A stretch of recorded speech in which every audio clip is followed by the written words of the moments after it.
உங்களுடைய மூத்தவர்கள், அதாவது உங்களுடைய அம்மா, அப்பா, உங்களுடைய தாத்தா, பாட்டி எல்லாத்தையும் உங்களுக்கு பிறக்கக்கூடிய குழந்தைகள், பேர குழந்தைகள் இவங்க சம்பாதிச்சு கொடுத்தாங்கன்னா நீங்கள் நல்லா இருக்கக்கூடிய இடம் தான் 1, 5, 9. அதுக்கு பேரே வந்து உழைக்காத பணம், அதிர்ஷ்ட பாவம். 5ஆம் இடங்கிறது அதிர்ஷ்ட பாவத்தை சொல்லக்கூடியது. அதிர்ஷ்டம்னா என்ன அர்த்தம்? ஏற்கனவே யாரோ வச்சதை நம்ம அனுபவிக்கிறதுக்கு பேர் தான் அதிர்ஷ்டம். நம்ம உழைப்பால் வர்றது அதிர்ஷ்டம் கிடையாது, அது உழைப்பு.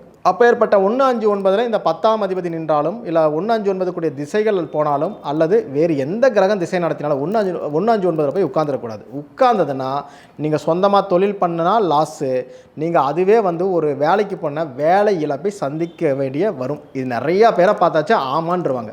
ஏன்னா அது 2, 6, 10க்கு 1, 5, 9ங்கிறது 12ஆம் பாவமாக வரும், 8ஆம் பாவமாக வரும், அதே போல் 4ஆம் பாவமாக வரும். அதாவது 6ஆம் பாவத்துக்கு 12 கடன் வலுத்துரும், 10ஆம் பாவத்துக்கு 8 தொழிலை இழக்க வேண்டிய சூழ்நிலை ஏற்படும், 2ஆம் பாவத்துக்கு 4ஆம் இடம். 4ஆம் இடம் நல்லதுன்னா நல்லது கிடையாது, நல்லது பண்ணினாதான் அது நல்லது. 5ஆம் பாவம் என்பது உங்கள் லாஸை சொல்லக்கூடிய இடம் மட்டுமே தவிர ப்ராஃபிட்டை கொடுக்காது. அப்போ 9ஆம் இடத்துல தான் நல்லதான்னு கேட்டால் 9 அதே தான். 1, 5, 9 என்பது உங்களுடைய முன்னோர்களால் நடக்கக்கூடிய நல்லது மட்டுமே. இந்த இடத்துல இருந்ததுன்னா கண்டிப்பாக கடனில் தான் போய் முடியும். திரும்ப திரும்ப நாங்கள் சொல்லிட்டு இருக்கிறது இதுதான். இதை நீங்கள் புரிஞ்சுக்கிட்டிங்கன்னா ரொம்ப எளிமையான விஷயமாக இருக்கும்.